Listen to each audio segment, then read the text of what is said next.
সকালে একটা video post করায় তোমাদের থেকে অনেক ভালোবাসা পেয়েছি আর সবাই তোমরা কমেন্ট করে বলেছো যে রেসিপির অপেক্ষায় রইলাম।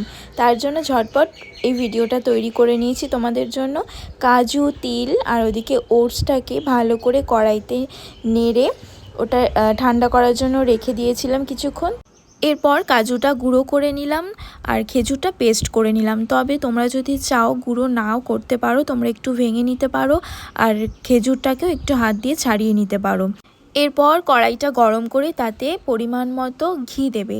তোমার ইনগ্রিডিয়েন্টস, তোমার কোয়ান্টিটি যতটা হবে জিনিসের সেরকম হিসেবে ঘিটা দেবে, কারণ খাওয়ার সময় একটা ঘিয়ের ফ্লেভার আসলে বেশ ভালো লাগে খেতে।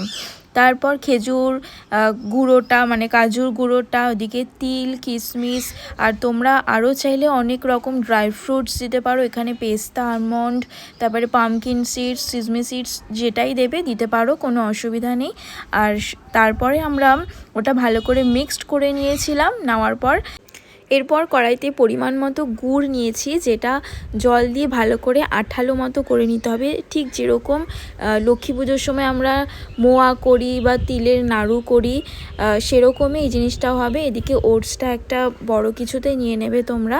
আর আগে যে সব মিক্সচারটা বানিয়েছিলাম ড্রাই ফ্রুটস দিয়ে, সেটাকেও একদম মিক্সড করে লাস্টে আমরা গুড়টাকে দিয়ে ভালো করে ওটা মিক্সড করে নেব।